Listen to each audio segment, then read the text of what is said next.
Good evening, everyone. Welcome to the November 6th meeting of the Sammamish City Council. This is obviously a very important evening for us. We have not only the council meeting, but this is also election night.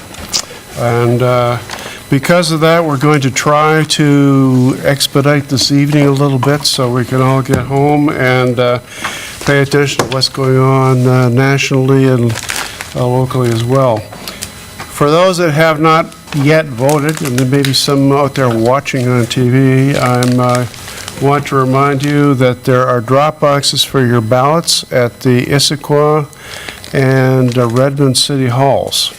So if you drive by, there's a place to put your ballot, even if you can't find a post office that's willing to take it. The Issaquah the Issaquah Post Office will be open until 10 o'clock, the Bellevue Post Office will be open until 10 o'clock tonight if you wish to drive by and drop off a ballot. Again, that's the Bellevue City Hall. You can also download a ballot at KingCountyEveryoneCounts.com, fill it out, and then take it in if you don't have a ballot. There's a fax process too. I don't have the details on that, so I'm not going to try to go there.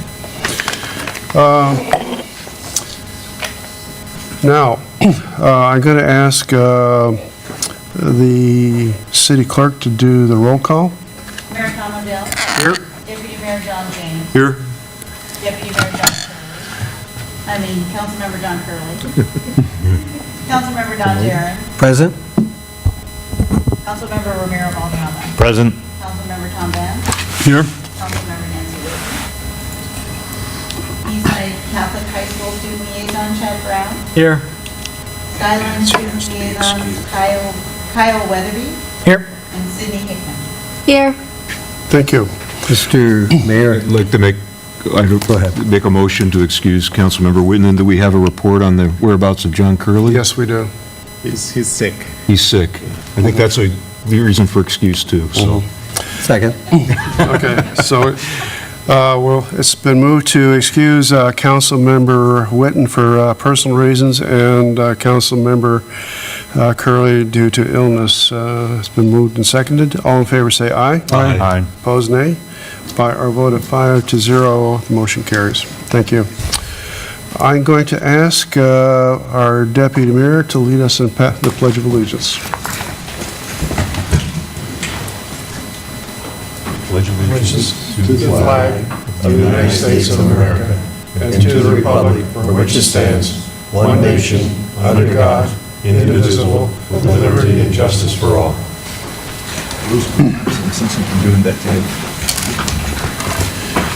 Okay. May we have a motion to approve the agenda? So moved. Second. Been moved and seconded to approve the agenda. All in favor say aye. Aye. Opposed, nay. By a vote of 5-0, the agenda is approved. Yes? We had a request by our city manager to delete the regular meeting on December 17th as a practice of this council. I didn't have a chance to put my hand in to say that I'd like to make a suggestion. I don't know if this is the time or the place. It's really not, but let's bring it up under new business, Okay. if that's acceptable to everybody. You want to just make the quick motion to do it now, Mr. Mayor? Before we forget, Yeah, let's get it done since you started the topic. okay, I'd like to make a motion to cancel the regular meeting on December 17th. Second. Been moved and seconded to cancel the December 17th meeting of the Sammamish City Council. All in favor say aye. Aye. Opposed, nay. By a vote of 5-0, we are canceling the December 17th meeting. Thank you. Okay. Now we have student liaison reports. I'm going to, let's see, start with Skyline and move down the hill to Eastlake. All right, well, currently, nothing huge or super eventful is happening, but we would like to talk about our Winter Wonder Week at Skyline. It's the week before we go on break. which is, do you know those dates? Beginning of December. Yeah, beginning of December. Kyle and I, we hold a position as we are also in charge of the blood drive, so we'll be having a blood drive at Skyline. The dates are of that week. Do you know what, is it the 4th? I believe so. Believe it's the 4th, but that's still to be determined, but it is that week. And so if you guys want to donate blood, you can stop by Skyline. Yeah, anything else? The Winter Wonder Week is, it's like a spirit week for us at school. It includes a lot of projects that ourselves and our ASB class do together, like charity fundraisers and all that sorts of stuff. Lots of good things going on to support those less fortunate in the holiday season. Really a fun time for us. And A lot of activities. just really looking forward to that, doing a lot of planning. Last time we were here, I believe homecoming was coming up, and that was a rousing success. Very well. Lots of fun. And so that's what's going on mainly. Yeah. Very good. Chad, do you want to go next? Yeah.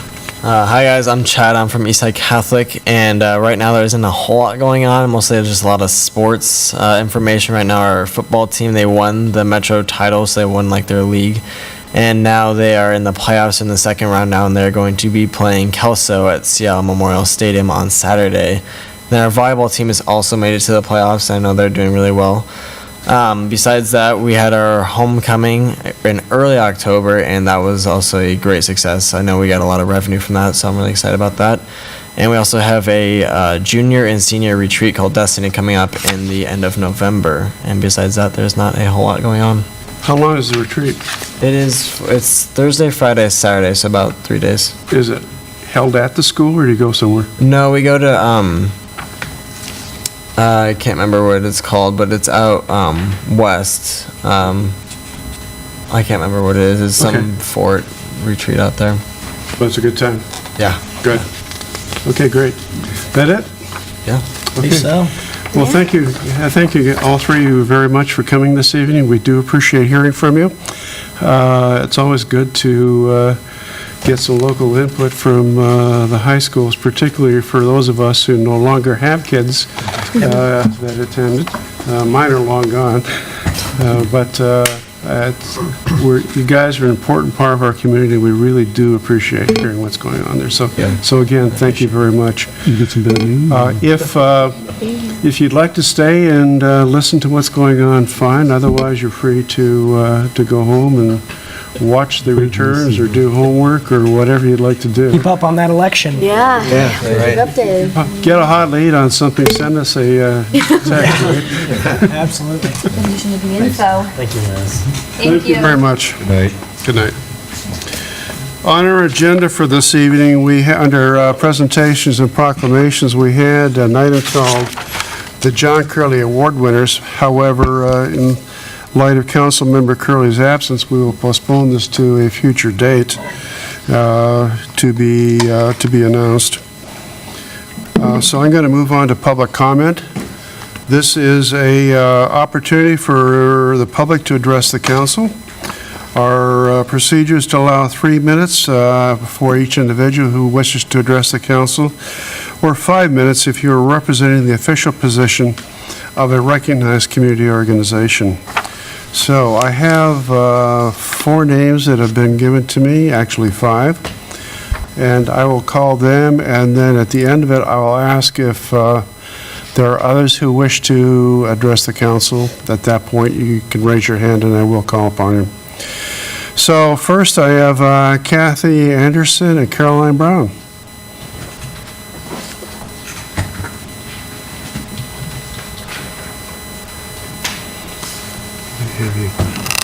I get to test With some this. water? Sure. Good evening, and thank you very much for allowing us a few minutes to talk with you. My name is Kathy Anderson. This is Caroline Brown. We are with the Sammy Awards Foundation. We sit on the board of directors, and we wanted to take a couple minutes to update you on some exciting changes that are taking place with the Sammy Awards Foundation. In line with our mission of celebrating and promoting community involvement, we're moving from a competition-based event to a recognition event. To accomplish this goal, We are increasing community participation with a simplified nomination process and an event that will celebrate and recognize all of those who are nominated to be a SAMI. We've identified that a SAMI has a valuable impact on our community. These individuals volunteer their time and talents while inspiring others to do likewise. You may nominate a SAMI at www.sammiawards.org in one of the following 5 revised categories. The first award is the Circle of Service.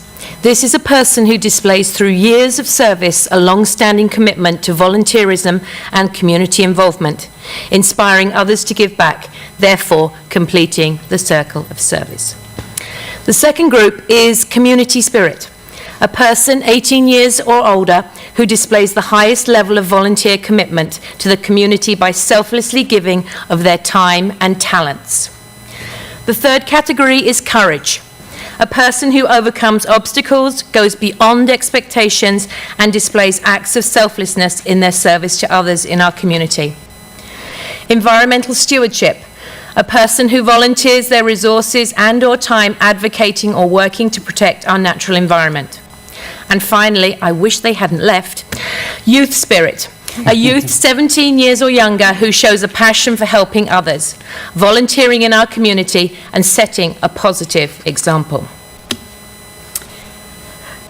Additionally, we are inviting community groups to use this event venue to recognize any of their participants for outstanding service to the community. This will include organizations such as Girl Scouts, Boy Scouts, Rotary, Kiwanis, Boys and Girls Club, the PTSA Golden Acorn recipients, etc. So it's pretty much wide open. We'll encourage these organizations to also nominate those individuals to become a SAMI, which will give them an additional recognition for the great work they are doing in this community. We believe these changes will provide the SAMI Awards Foundation a sustainable future, as well as a continued vehicle for recognizing the individuals in our community who display the highest level of commitment to volunteerism and community involvement, which can only positively reflect on Sammamish as a whole. Over the last decade, we have been witness to heartwarming and at times heartbreaking inspirational stories of service, courage, and most of all, hope. None of this would be possible without the hard work of volunteer committees and with the generous sponsorship by individuals, businesses, and community partners. We particularly are appreciative of the support the City of Sammamish has extended to us over the years. It's simple. Without your support, we would not exist. So thank you for your foresight and commitment in seeing the value that the SAMI Awards Foundation brings to this community. So do you know a SAMI? If you do, please go to our website and nominate them. It takes 5 minutes of your time to recognize one more volunteer who makes a difference in our community. That deadline is December 1st.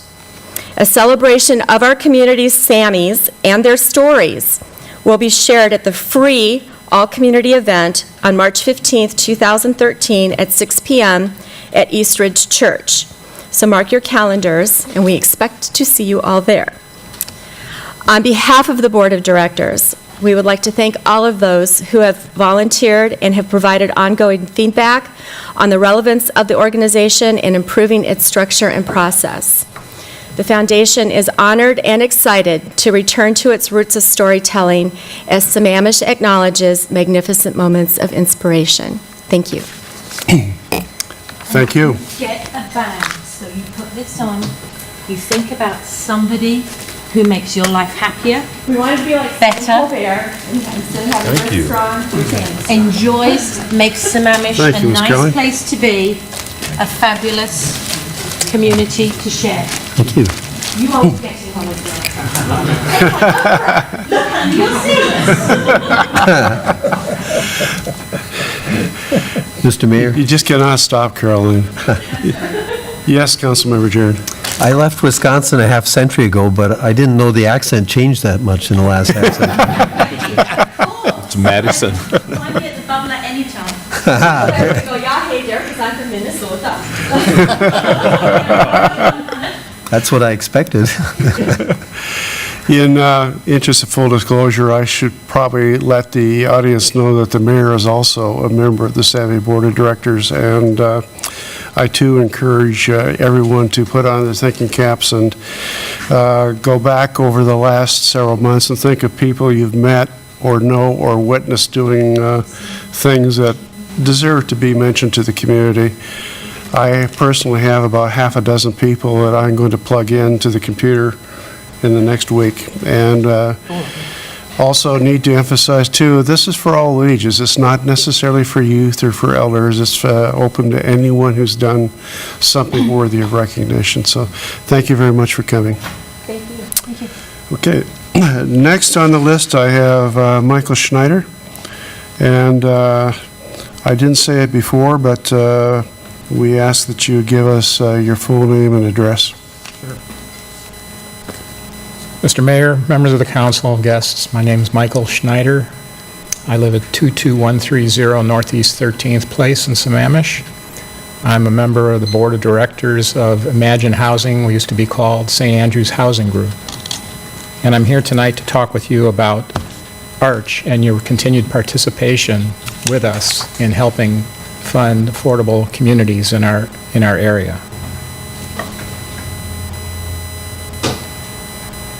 Affordable housing addresses critical needs in our East Side communities.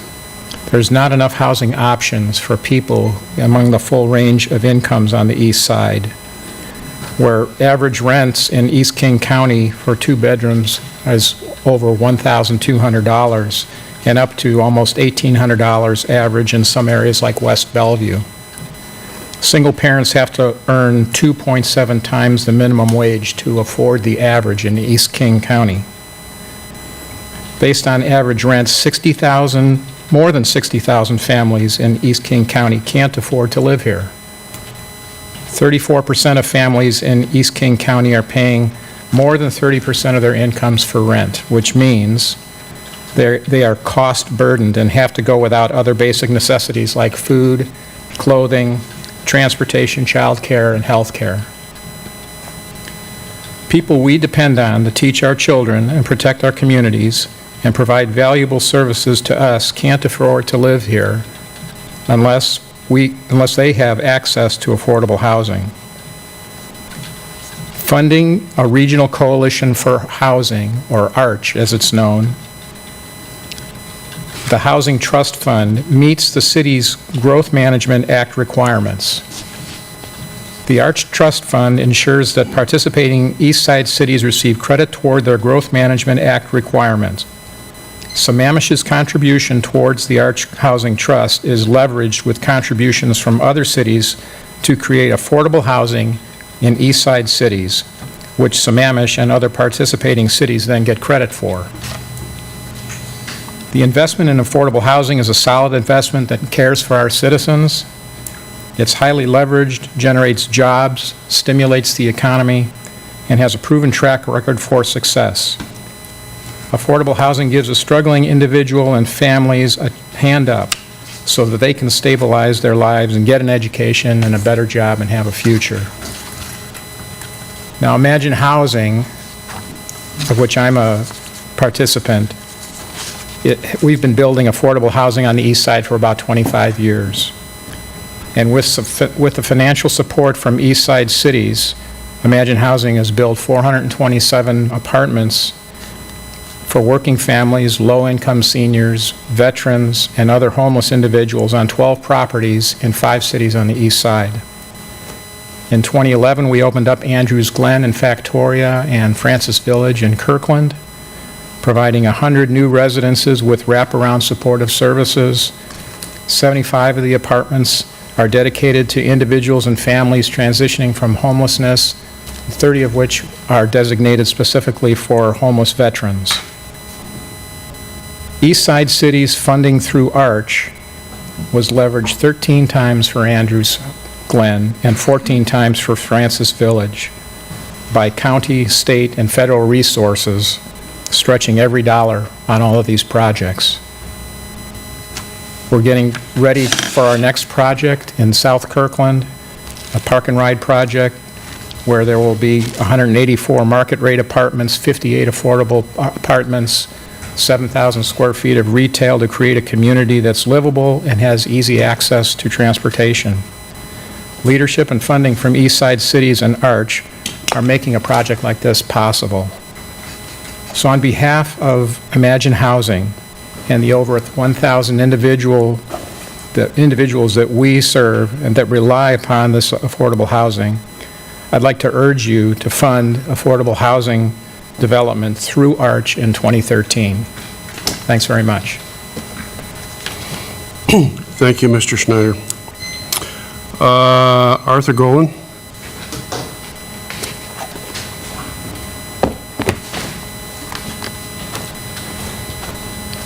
$4410 231st Place Southeast, 98075. Thank you for the opportunity to speak here tonight. I have talked to over 200 residents of Sammamish about the community center, and no matter what the outcome of today's advisory vote, and let me stress this again, no matter what the outcome of today's advisory vote, the initial reaction I received from citizens was the concept of a community center was generally accepted as a good idea. Additionally, the idea of helping charity was also well received. However, when I explained to residents that the project, one, was never put out to bid, two, had it been put out to bid, there was a reasonable chance that a local business would be willing to build a 45,000 square foot facility with their own money, not the city's money, if the city would just put in the infrastructure like roads and parking. This would save the city millions of dollars that could be redirected into needed infrastructure or other needs and wants like safety, roads, stormwater systems, and even ball fields. Three, that the facility as currently planned will compete with and could put out of business an existing Sammamish family business that is one of the city's largest employers and has served the residents of Sammamish for over a decade. Four, that the residents' idea of no new taxes is different than the city's idea of no new taxes. Five, that the project will use a majority of the city's reserves. And six, that the community center as currently planned does not include an outdoor pool or banquet facilities. When residents had more of the fact, a significant majority, and this may sound hard to believe, but over 90% opposed the community center as planned. I wish I could have talked to thousands of people, not 200. I sincerely believe the city should explore the concept of a community center. However, this should be done in the open, with input from the community, with numerous options explored, and then put out to bid. The current process of a misleading survey, holding back information from the public, and behind-door negotiations only creates mistrust and conflict within our community. I don't know if you realize, but this is really dividing the community. It is time for the city to do what the citizens really want. But for that to be done, the residents of Sammamish will have to be educated on the alternatives and then be provided the opportunity to select. Trying to cram down a single option with no bidding process without explaining all the facts or alternatives is just wrong. Thank you. Thank you, Mr. Golan. Can I ask a question to the city manager, Mr. Mayor? Go ahead, Councilmember. City manager, we continually heard that there's a proposal by a developer that had been made to build the facility that's being discussed without any assistance of the city, except now, as Mr. Goldman says, roads or infrastructure. The only proposal I've seen asked the city to build the building. Is that correct? That's correct. Whatever I got, I already forwarded on to all council members. Okay, so I don't know why we continue to hear the story.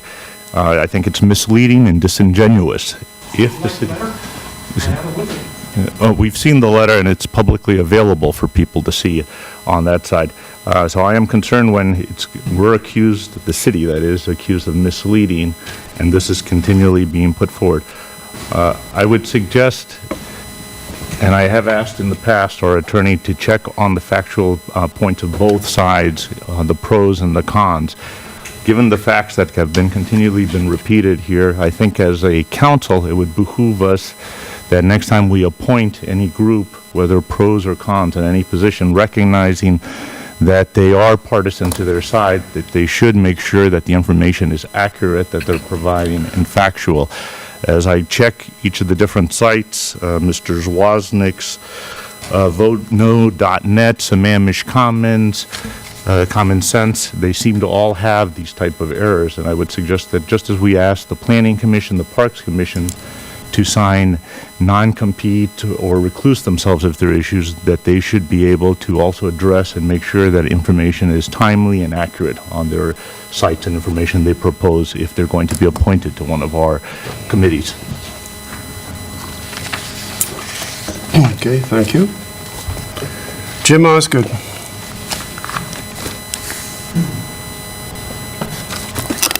Jim Osgood, 19661 Southeast 24th Way, and I am not here to talk about the community center.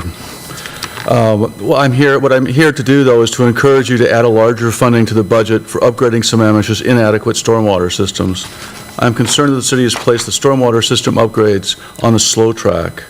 I believe that they should be on the forefront, not 6 to 10 years out into the future. In my involvement with the Planning Commission process to update the ECA, I have found that most everyone agrees that there's a lack of adequate stormwater systems to protect the lake.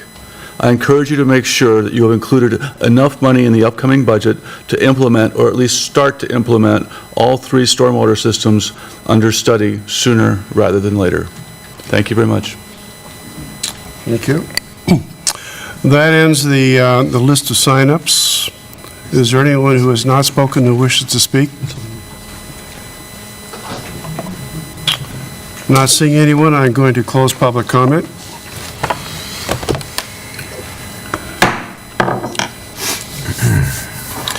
So at this point, we'll move on to the consent agenda. May I have a motion for approval of the consent agenda? I so move. Second.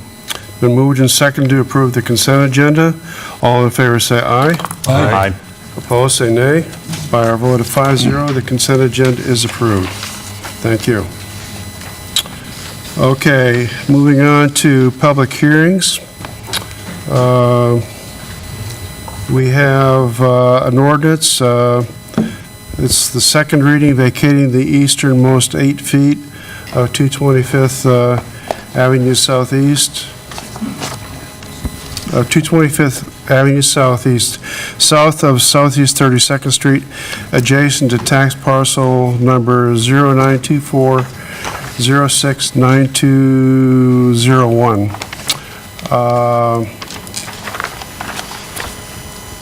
Okay.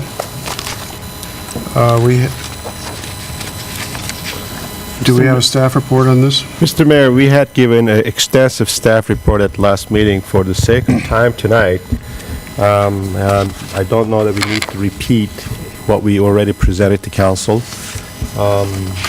If you have any questions, we'll be happy to answer the questions. If you'd like to see the entire presentations, we'll be happy to do that also. Let's pass. No questions. No offense to Laura, my public works None director. taken. I would just add that the public hearing was held open, so that the action tonight would be to continue the public hearing, and then our recommendation is the council then close the public hearing and then approve the ordinance that's in the packet. And that is correct.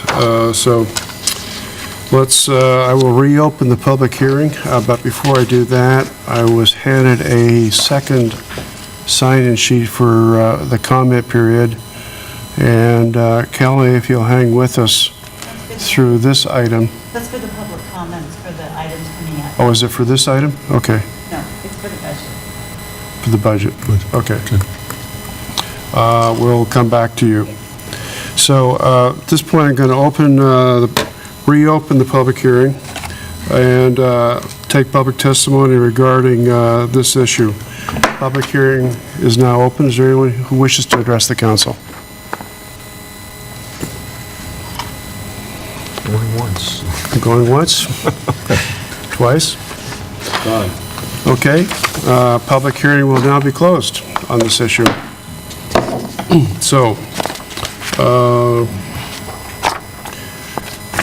Do we have a motion on this? Mr. Mayor? I'd move approval of the vacation of 225th Avenue Southeast as proposed. I would second. Okay, it's been moved and seconded to approve this motion as proposed. Discussion? Questions? From the standpoint of the chair, I will be voting no on this issue. I do not believe that the city really comes out ahead on this. So my position is I'll be voting against it. I'll probably be in the minority, but I really don't think this is something that's in our best interest. Deputy Mayor James. I'm on the flip side of this because after the compelling evidence put before this council that it actually is a public good based on the investment that the developer is making into the stormwater system, which is not only better for the environment, but better for the cost of the city long-term. I think financially, this is something that we ought to consider and ought to do. Thank you. Anyone else? Councilmember Valderrama, followed by Councilmember Jared.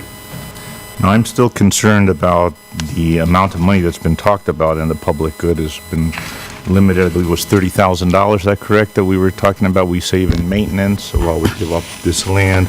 There was some offset with the stormwater facility, but I am concerned about also what we're giving away as far as the size, should the traffic mitigations later be needed. So I am concerned about that and wish that those could be addressed. Councilmember Jared. I'm going to be voting for this, and I think one of the reasons is the concept of narrowing our streets is a concept that I think we should be considering as a city of the whole. It reduces the impervious surface and, quite frankly, makes it a better general environment. So I'll be supporting this. Others? I'm trying to lose my voice, so I'll just say that I will support it as well, and for many of the reasons that Councilmember Jared suggested, and Councilmember or Deputy Mayor James.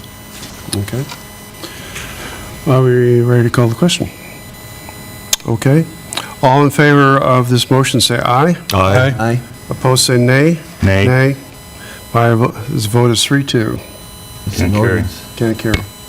Overtime. It's an ordinance approval. We needed 4 votes on this thing. Okay, so the motion fails.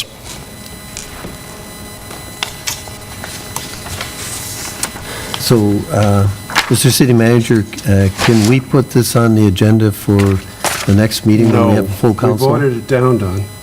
I understand. It's the majority of council's wishes. If the council would like to put it on, we certainly can do that. I would be in favor of that, and I think that while this is a very fuzzy Robert's Rules of Order thing, typically if you're on the losing side of a vote, you can't bring it up again. On the other hand, it was 3-2 in favor, so what's the losing side? We have 2 members who are gone today who will be here next time. Obviously, they can make that motion. But in terms of putting it on the next agenda, I would certainly approve that. You know, if we keep doing this, we're just going to keep bringing stuff up and up and up all over again until we get to a point where it passes no matter what. I'm in favor of letting the vote stand as it is. Mr. Mayor? Councilmember Jared. I guess the point I was going to make is that I think in the interim, we could get some of the questions answered, both yours and Councilmember Valderrama's. I don't have a question, Don. I just don't think it's a good deal. Okay, well, Mr. Valderrama had some questions about the money amounts, and I think if we can explore that and get those answered, perhaps we can move forward with it. But I guess that can be discussed at the next meeting when we have full attendance. Okay. So it's council's directions. I need to get a council direction. What do you want me to do? We're going to bring it up at the next meeting. You've got a 3-2 Somebody decision. needs to make a motion and vote on it so that I can do what council wants me to do. Well, what if it's 3-2 again? Well, that, you can That's do okay. that. This is an ordinance. You need 4 votes. For any other motion, you don't need 4 votes. Move that we bring this up again at the next meeting. Second? Discussion? All in favor, say aye. Aye. Aye. Opposed, say nay. Nay. Nay. Okay, by a vote of 3-2, we'll bring it up again at the next meeting. Democracy in action, I guess. We could always call John Curley at home and see if he's well enough to weigh in on this, roust him out of bed. That's like complicate our Robert's rules of order. No, I'm just kidding. Okay, we'll move on to item number 10 on the agenda, which is the ordinance. First, reading adopting the 2013-2014 biennial budget. And I see Mr. Guanasso is all armed and ready to go with a staff report. We do have a staff report. This is the number of meetings, and we're at the end of it, so it's going to be a very brief staff report. We spent already countless hours in the meetings and going through almost page by page entire budget process, so Joe's presentation tonight is going to be very brief. Joe? Thank you, Mr. City Manager. Mr. Mayor, members of the council. It's the first reading of the 2013-2014 biennial budget. This budget was put together under the guiding principles of prudent financial management, higher service levels for lower taxes, lean and efficient staffing levels, and the contract model approach to running the city. As you see here, it's been a long journey since April 16th. That's when we first came out with our financial forecast, which we started to build a budget with. You worked through the Parks Pro Plan, the Transportation CIP Plan in May and June. And then in July, we had a discussion about the cost of living adjustment that's included in this budget. Beginning in September, we came back, we put together the city manager's proposed budget. On September 11th, we began the department presentations to the city council. And those, each department came forward, went through a great level of detail, their department budgets, different line items as such, and changes to those. We also came back and discussed the city council's list of projects. And on October 15th, we came back to the council and we talked about additions or deletions to the city manager's proposed budget, which we built into tonight's, the 13-14 preliminary budget. Tonight, we'll be having the first public hearing on the budget, as well as the first public hearing on the property tax levy, storm fees, real estate excise tax ordinance, and a 2013 salary schedule. The 13-14 biennial budget, this is the balanced budget equation. This is what actually gets referenced in the ordinance. The biennial budget of $153,673,689, referred to in Table A. That includes your expenditures, includes everything as far as the interfunds and transfers, as well as ending fund balance. We started this budget process with the beginning fund balance, and this slide here may look familiar to most of you. I tried to get that out to you today. There were questions on the difference between in the budget document, the difference in the 2011-12 ending fund balance and 2013-14 beginning fund balance. We actually project to complete the 11 and 12 biennium $25 million better than we had anticipated when we budgeted in 11 and 12. In 2011, and these changes between budget and actual, these have occurred over time. So when I come up here and my first lead punch is always, I'm here with a good news story, this is what I'm talking about. Over collection of revenues, under expenditure of contingencies, as well as department savings. We ended 2011, $9 million better than we thought we would. And in 2012, we're projecting to end the year, and the biennium, approximately $25 million to the better. Now that includes in that expenditure number, the 11.7 difference in 2012. Part of that is the $6.1 million we had budgeted for a community center, not going to be spent in 2012, as well as the $3 million we currently have in our budget for the town center infrastructure, not going to be spent in 2012. That's going to be carried over. On our operating budget highlights, 2013 and 14 assumes no property tax increase. This will be the fourth year in a row where Sammamish has not taken the additional 1%. Other impacts to the revenues are sales tax and development revenue continue to be strong. We saw that in 11 and 12 biennium. We're foreseeing that in 13 and 14 in our projections as well. Also, on permitting fees as well as parks facility rentals, as we discussed, we're proposing a 1.5% increase to cover the cost of folks being able to come in and get a permit with a credit card or reserving parks with a credit card, or parks facilities, I'm sorry. And it also includes 35% of the total REIT collections, which I'll be talking about later during the public hearing for the REIT ordinance, going from CIP to the street fund. Our expenditure budget for 13 and 14 without transfers is $68.2 million. Lion's share of that is the general fund at $51.7 million.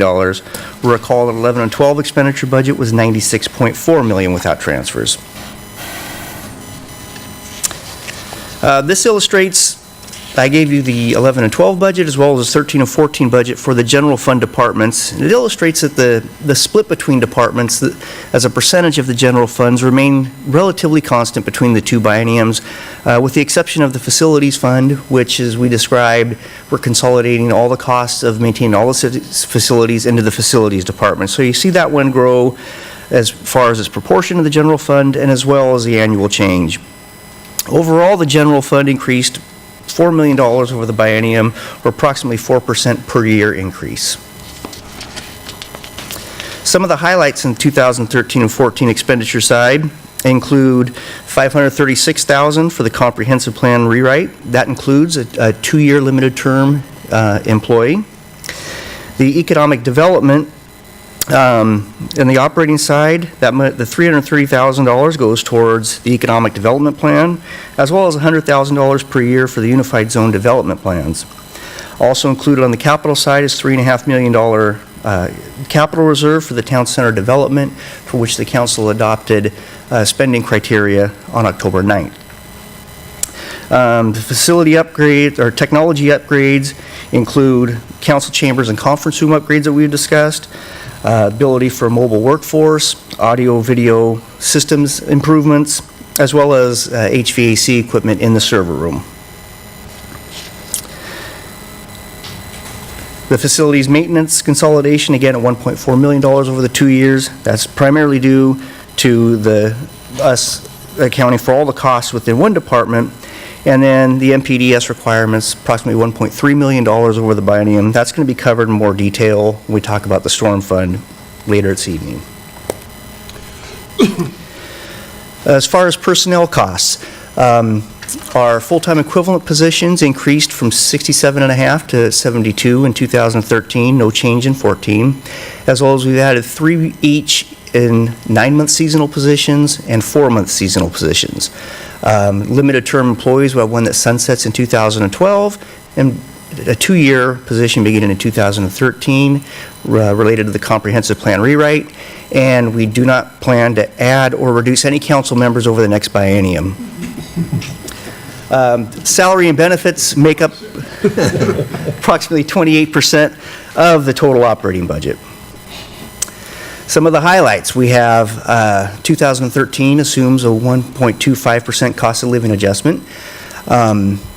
It also includes 50-cent per hour increase to the maximum hourly rate for our seasonal maintenance workers. So the current rate is $16 an hour. 2013, that will become $16.50. 2014, that will become $17 an hour.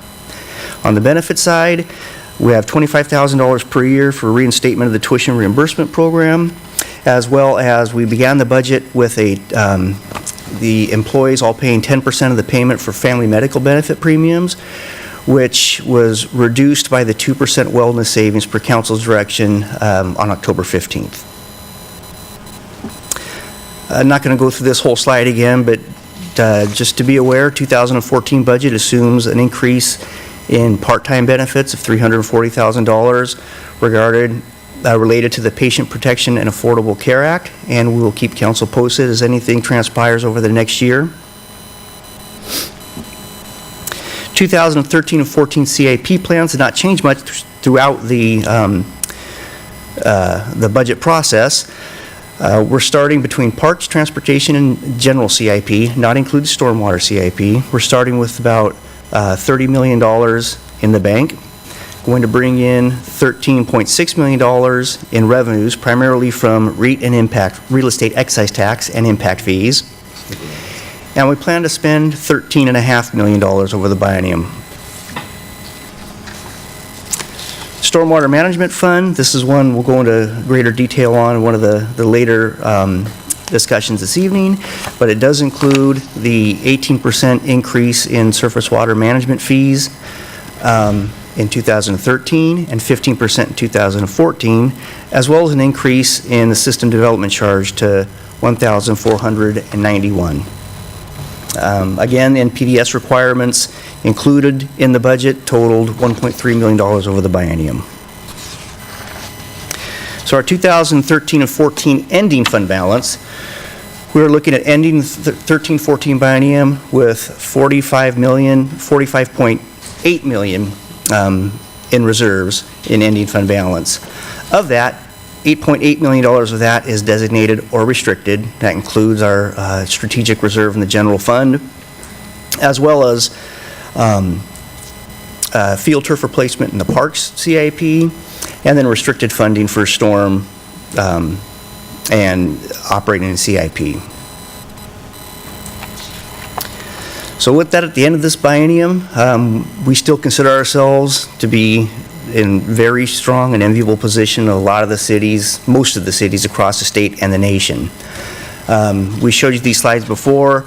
The total ending fund balance of $45.8 million, $25 million of that were to go to support the community center. We'd have an anticipated balance of $20.8 million, which is 24% of the 13 and 14 biennial budget. Next, I can say this now, next month we'll be paying off our 2002 LTGO bonds. That will leave us, the only debt outstanding will be the Public Works Trust Fund loan. Long-term general obligation, LTGO. Yes, sorry. Thank you. And that'll leave us with the Public Works Trust Fund loan, 0.5% interest rate. Our available debt capacity is going to be $414 million. Another indicator of our long-term health, the quote-unquote crossover point that we talk about is out until 2018. It's over 2 biennial budgets down the road for us. We will address that as we get closer to it. And we remain our AAA bond rating, one of only 6 cities in the state of Washington. So at the end of tonight, as I mentioned before, it's the first reading and public hearing for the 13 and 14 budget, property tax levy, storm fees, real estate excise tax ordinance, as well as adoption of the 2013 salary schedule resolution. For this portion of the 13-14 biennial budget, this is a first reading and public hearing. No council action is required at this time. Thank you, Mr. Granasso. Are there questions for staff? I will, but are there questions for staff at this point on the presentation? No. Thank you. At this point, I am going to open the discussion to public testimony. Are there members of the audience who wish to speak about the budget? And I do have one sign-up. Ms. Kelly Ryder, would you please come to the podium, give us your full name, address, and who you're representing? Hi there, good evening. My name is Kelly Ryder. I'm Policy Director for the Housing Development Consortium of King County, or HDC. I live in Seattle. Thank you for the opportunity to comment on your proposed budget for the 2013-14 biennium.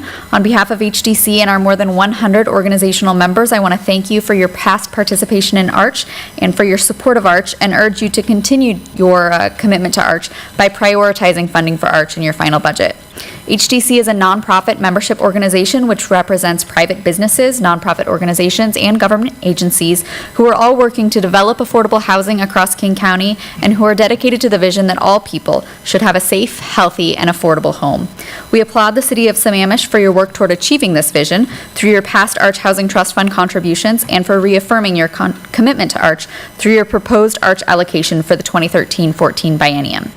We sympathize with the difficult budget decisions you've had to make over the past several years and the uncertainties you continue to face regarding the state budget and ongoing economic volatility, though it sounds like from the presentation tonight things may be getting a little bit better. Regardless, the impact of reduced revenues has clearly taken a toll on your contributions to the Arch Housing Trust Fund, as seen in the dramatic reduction of this allocation from $200,000 in the 09-2010 biennium, similar to the contributions proposed by your neighboring city of Issaquah, to only $20,000 in the 11-12 biennium and also proposed for the 13-14 biennium. Nevertheless, we want to remind you of the importance of your continued commitment to participating in Arch and to funding the Arch Housing Trust Fund. Arch helps communities on the east side provide more affordable housing choices for low-income families by assisting cities in developing creative, targeted land use tools and by funding the construction of affordable homes through the Arch Housing Trust Fund. Since inception, Arch funding has contributed to the creation of more than 2,500 affordable homes across the east side, leveraging $9 of external funding from federal, state, county, and other sources for every $1 of Arch funding. Unfortunately, this work continues to fall short of meeting the needs of all East Side families. Currently, more than 1/3 of East Side residents are paying more than 30% of their income for housing costs, the federal standard for affordability, and 15% are paying more than half of their income for housing. Working families on the East Side need to be able to afford their housing and still have enough money left over for basic expenses like gas, groceries, and childcare. Please support affordable housing opportunities in Sammamish by continuing your participation in Arch and by prioritizing funding for Arch in your 2013-14 budget. Thank you. Thank you. Are there others who wish to address the council on this issue? Seeing none, I am going to continue the hearing until we bring this issue up again, which will be at our November 19th meeting for the second reading. Excuse me, City Manager. Thank you, Mr. Mayor. Since the two speakers made a comment about the Arch, so I figure that I'll spend a minute to just kind of summarize it. 2013 and 2014 budget funds the city's participation in Arch. In addition to that, that city had made a decision to contribute more to the affordable housing by donating the old public workshop facility at the corner of Southeast 20th and 228th Avenue. That process is also coming to the conclusion, so council sees that as a priority, and it reflected in the previous budgets, and it will continue to do so in the 13 and 14 budget. Thank you, Mr. City Manager. Further comments from council? Okay. Then we will move on to our next agenda item, which was item number 11. First reading relating to the levying of regular property taxes and establishing the amount to be levied in 2013 on the assessed valuation of the property within the city. And Mr. City Manager, I assume? Yes, Mr. Mayor. Again, this is the topic. We spent extensive time previously, and we got a council direction as to what you want us to do with the property tax. Our finance director is going to make a brief presentation on this. Joe? Thank you, and this one will be brief. For the benefit of our audience, property tax is calculated by taking the amount of revenue the city will collect, dividing it by 1,000 per assessed value within the city. That's how we derive our property tax levy rate. Our property tax levy rate in 2013 is estimated to be $2.59 per $1,000 of assessed value. Again, Sammamish has foregone the 1% allowable levy increase for the 4 years since 2000. For the last 4 years, including 2013. And the numbers that we have here are preliminary. The final assessed valuation numbers are due to us from the King County Assessor's Office at the end of this month. So what we have in the ordinance there is subject to change, not by a great deal of amount, but we'll get those numbers from King County and update our documents. Assessed valuation within the city remains at $8.4 billion. That actually includes $111 million of new assessed value from new construction last year. So the baseline assessed valuation actually went down slightly in 2013. Again, the levy rate history, without taking the 1% property tax increase over the last 4 years, $2.59 per $1,000 assessed valuation. And our revenue history, as you can see, 2013, our budget assumes $21.8 million from property tax revenue. Again, tonight is first reading of the ordinance and public hearing, and no council action is required at this time. Questions for staff? Councilmember Jern. Joel, could you explain how you get $186,000 as 1%? I guess I'm confused on that. Yeah. That is the calculation that we get from King County. It's not taken the prior year's, it doesn't take the prior year's levy amount and take a straight 1% from that. There's an intricate calculation, if Chris would like to hand that to me. Great question. It's just a couple-minute explanation, though, isn't it? Yeah. We got the... I was of the impression it's more like 220,000. I think that Chris wrote a PhD dissertation on this thing, so we'll do a very short 2-hour version of this thing right now. So Dr. Chris, you're on. I'm Chris Giannini, the Deputy Finance Director. I'll try to make this short. It took me about an hour and a half to figure out how the county does this, but actually what they do is they take 1% of the prior year's amount that we could have levied if we'd always taken the 1%. And they reduce that by what they call the re-levy amount. So in prior years, people have had property taxes refunded because they maybe paid twice or made a mistake or they protested, so they got a refund. Well, we don't get to collect that again. So they deduct it from the 1%. So the county actually tells us what the number is. So for last year, the amount we could have levied was $21,952,000, and the 1% was $219,000. But the re-levy from the prior year was $33,000, so they deduct that from the $219,000 and get the $186,000. Thank you. Thank you. Okay, you're welcome. I'm happy. Further questions? Okay, at this point, I'll open a public hearing on this issue. Public hearing on the 2013 property tax levy ordinance is open. Is there anyone in the audience who wishes to speak on this issue? Not seeing anyone, I am going to continue public hearing until our November 19th meeting, at which point we will vote on this budget. Thank you. Our next agenda item, number 12, is ordinance, first reading, amending Sammamish Municipal Code, Section 13.15.010, paragraph 1, authorizing collection of surface water system development charges, providing for severability, and establishing an effective date. Mr. City Manager? Thank you, Mr. Mayor. We do have a report on this. Our Public Works Director is going to provide a report again. This is the topic. We spend extensive time in our preliminary budget discussions, so I don't want the audience to think that the council is not asking questions or not spending time on these topics. We have spent multiple study sessions, incredible amount of times on this topic. So, Laura, could you please give us a brief staff report? Thank you. Good evening. As City Manager Ben Uzizi pointed out, that we are talking about the surface water management fees this evening. We have discussed this at a couple council meetings previously. Just a quick reminder of how the revenue makeup for our surface water management fund. It's comprised of a monthly surface water management fee that goes into the operating fund. A portion of that fee is transferred into the capital fund, and we also collect a system development charge from new development that also goes into the surface water management fund. The surface water management fee, we discussed at length the increases associated with the National Pollutant Discharge Elimination System requirements, and this is the state-issued permit to implement the Federal Clean Water Act.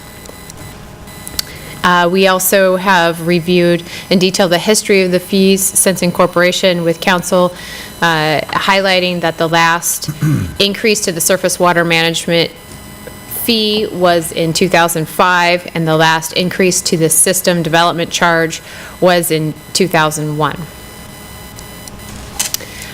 We did share this graph previously to show that we've held the rates constant, and the red line shows what would have happened to the rates had inflation been added each year.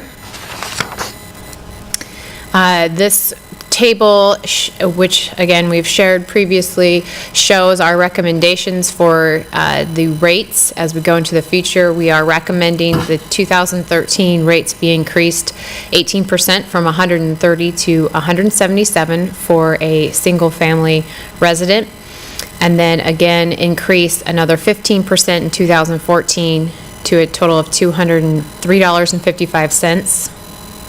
The total increase from 2012 to 2014 is $53.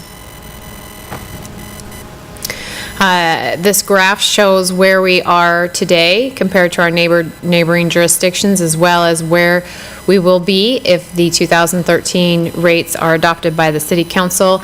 Again, this shows what our neighbor jurisdictions rates are for 2012. It does not take into account any adjustments they're making for 13 or 14. And we do in fact know some of them are making adjustments for 13 and 14. We right? do. We just don't know what the results are at this point. So this slide, I just wanted to share a little bit about what the mechanics are. The surface water management fees are actually included in the fee resolution that the City Council adopts annually.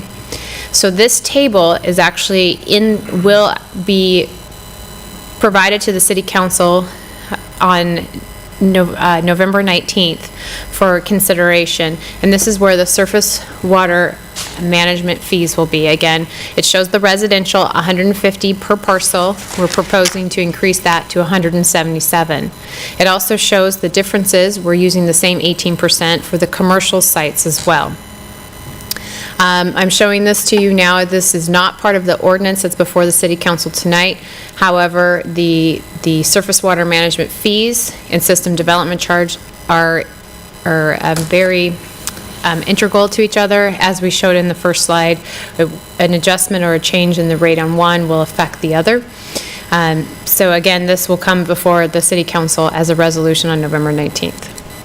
Brings us to the system development charge, is what the ordinance and the council packet addresses this evening. It's also what we are asking the council to open a public hearing and consider tonight.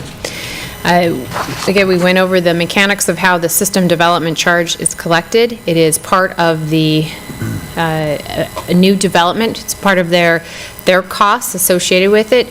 The City Council has, since incorporation, had the mantra of development pays for development. The new development growth the cost of that should not be burdened on the existing ratepayers or existing taxpayers.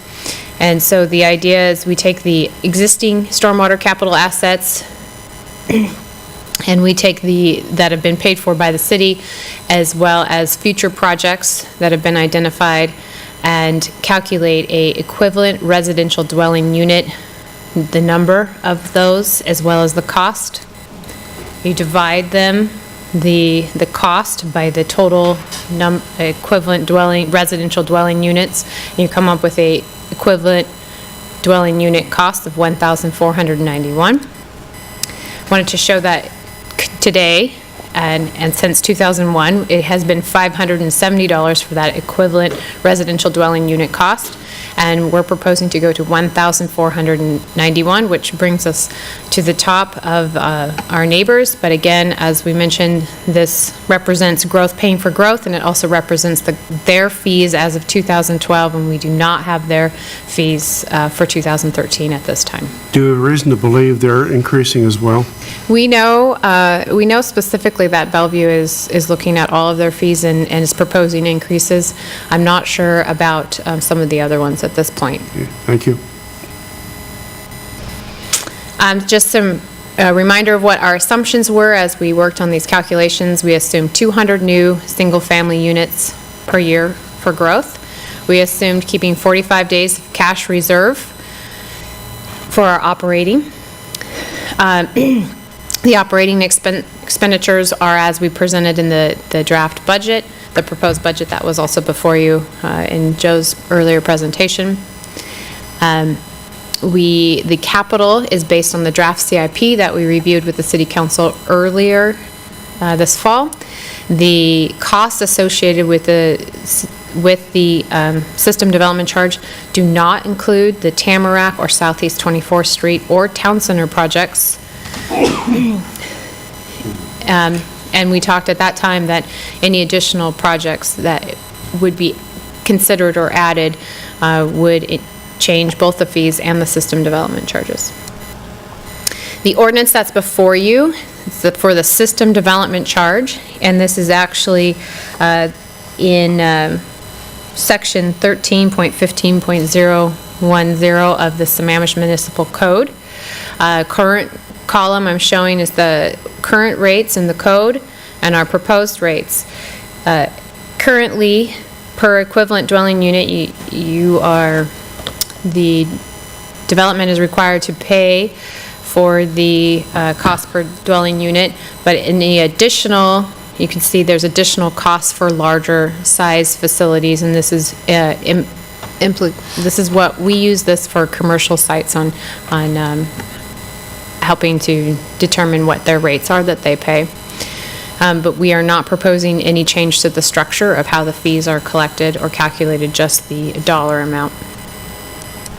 So actions for tonight, we're requesting that the City Council open the public hearing for the first reading, again, to modify Sammamish Municipal Code, Section 13.15.010. Listen to public testimony and either close or continue the public hearing. And we have the second reading actually scheduled for November 13th, next week. And so if there's any questions, I'd be happy to answer those. Okay, questions for staff? Okay, not seeing any questions, I'll move to public comment on the hearing, testimony. We are now open for public testimony on this ordinance. So is there anyone in the audience who wishes to testify? Is there anyone in the audience who wishes to testify on this ordinance? Not seeing anyone coming forth, I am going to continue public testimony to November 13th. Thank you. Thank you. Okay. We have no more unfinished business. We're now into new business, which is item number 13 on the agenda, which is an ordinance regarding amending sections 3.10.010, paragraph 3, and 3.10.020, paragraph 3 of the City of Sammamish Municipal Code to allow the first and second quarter percents of the real estate excise tax revenues to be used with some conditions for operations and maintenance of existing capital projects. Mr. City Manager? Thank you, Mr. Mayor. This is a topic that the council legislators give us an opportunity to take some of the real estate excise tax capital revenues to put on the operating to maintain the facilities that we built. I think the message that the legislators had heard was that cities were struggling to maintain the facilities, so they wanted to have some flexibility in the use of the real estate excise tax revenues. And council direction for us was, even though we don't have that necessarily significant problem, but it is good to take the portion of the real estate excise tax to put on the operating revenues. So with that, I'm going to turn it over to our esteemed finance director to give you the report on this then. Joe? Thank you, Mr. City Manager. I will go through this rather quickly. It's more of a housekeeping item than anything, and Chris will be happy to answer any questions you have at the end. House Bill 1953, as Ben was saying, allows municipalities to use real estate excise tax, number one, and number two, for maintenance of existing facilities. In the past, this was just restricted to purchasing and building of new facilities. The sunsets at the end of 2016, and it must be accounted for separately, so it does cause an interfund transfer within our budget. In summary, 35% of our 2012 estimated REIT is going to be approximately $770,000. This is just a quick graphic that shows Over the biennium in the Transportation CIP Fund and the Park CIP Fund, we're going to collect approximately $2.2 million of REIT. It has to be accounted for in the capital fund, so we couldn't put it directly into the street fund. That will result in a $1.5 million transfer between those two CIP funds to the street fund. And as well, the Park CIP and Transportation CIP through our in-fund transfers are made whole. So in total, we're not getting any more real estate excise tax. We're just pushing $1.5 million of it towards the street fund.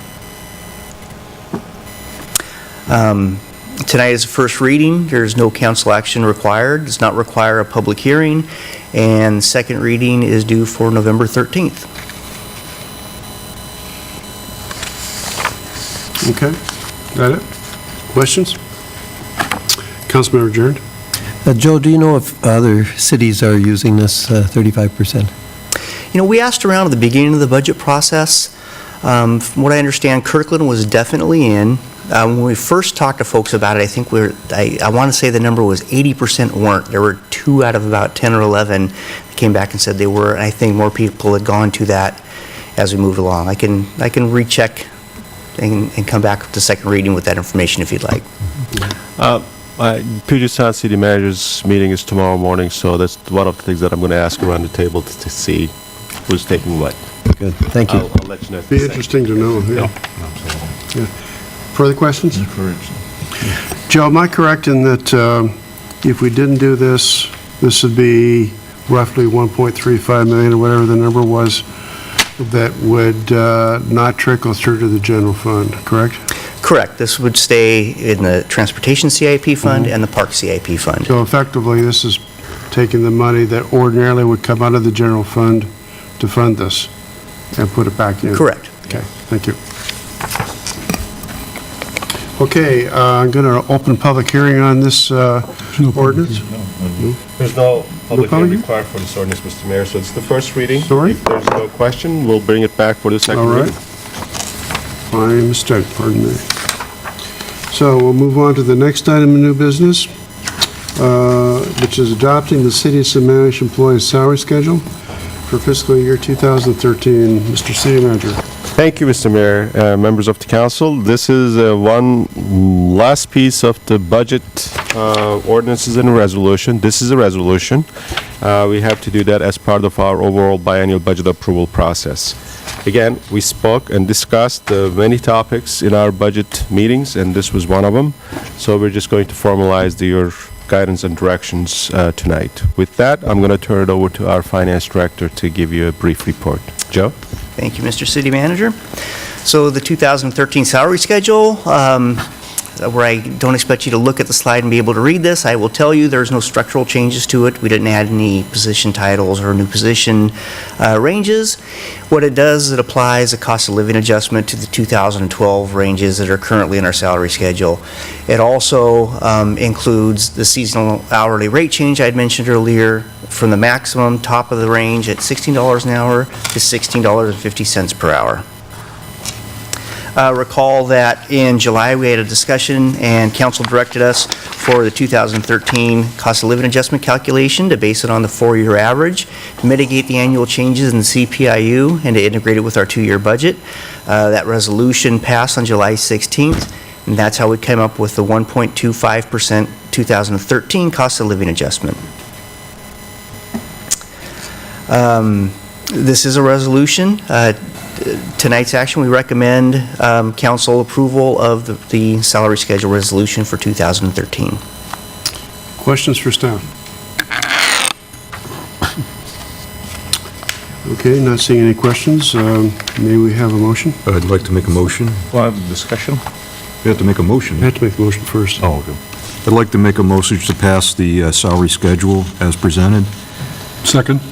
It's been moved and seconded to pass the salary schedule as presented. Discussion, Councilmember Valderrama. Yeah, as I mentioned previous when this was being discussed, I'm very supportive of the city and trying to smooth out the increases of the cost of living.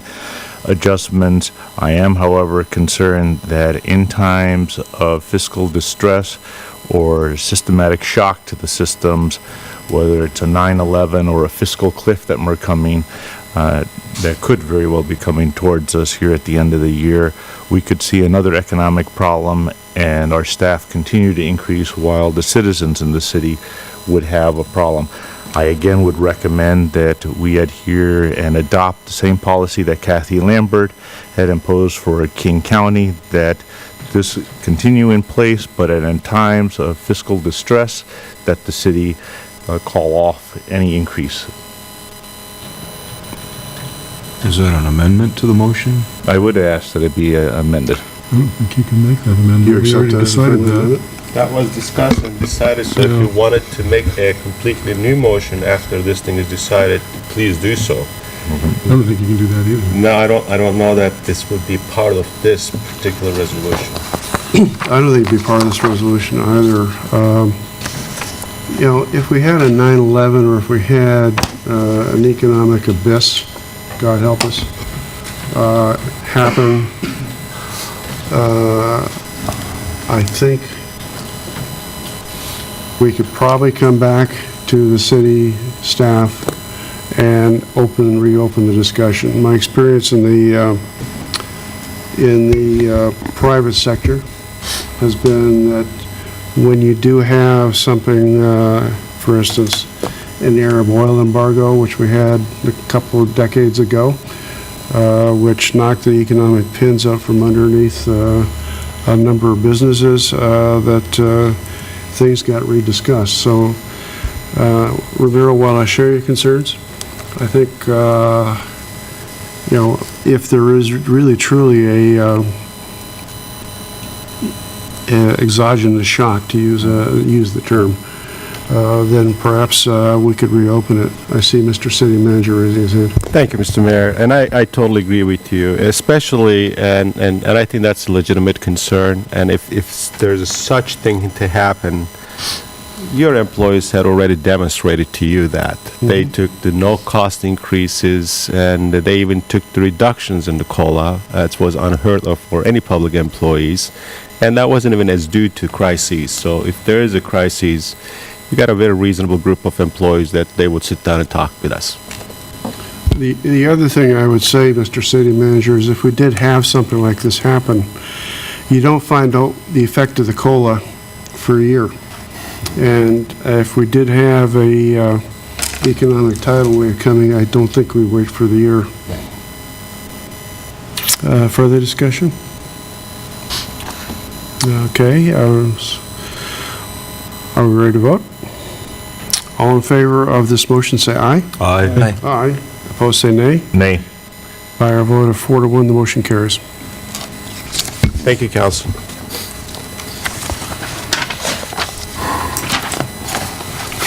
Okay, that brings us to the end of the formal agenda.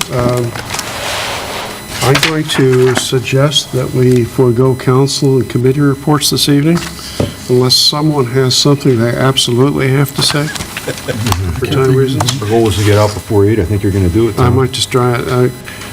Councilmember Valderrama? Just one point, that I was at the EFER Personnel Committee where we had discussed the Fire Chief's Optics evaluation. I had passed that form to all of you. I had no replies. Should one of you want to hear how that discussion went with the other cities, I would be more than glad to sit with you and discuss that. Thank you. I would. Councilmember Jern. You have at your places a letter that the city sent requesting or asking that one of the next ferries be named the Sammamish. I have drafted a letter with the help of Tim Larson. In support of that, I've been assigned the task of going down to Tacoma next week and testifying at the Transportation Commission. If you have any input or suggested changes to it, what I suggested is that we try to get the other 3 cities around Lake Sammamish to join in support, and also perhaps the 2 major employers being Microsoft and Costco. So that's what I'm trying to do, and if you have any objections, let me know. Okay. irrespective of whether or not you get the support from the two firms and our two neighbors, go for it. Yeah, thank you. Any further comments? Okay, at this point, we do not have an executive session tonight. Do we have a city manager report? I have about 45 minutes short. Okay, well, we'll catch up again later. Thank you. There is no city manager's report tonight. Mr. Mayor, one other point. At the PIC meeting coming up, there are some decisions that that have to be made, and we should give our representative authority to vote on those. That's actually at the annual meeting, which I believe is the 15th? Okay, so we'll have one more meeting before that? Yeah, well, we can do this now if you want to. No, let's do it the next meeting. Okay. Yeah. Let's do it at 8:30. Okay, good. Okay, motion for adjournment? So moved. Second. It's been moved and second to adjourn. All in favor, say aye. Aye. Opposed, don't say anything. I'm trying to lead the council. We are adjourned.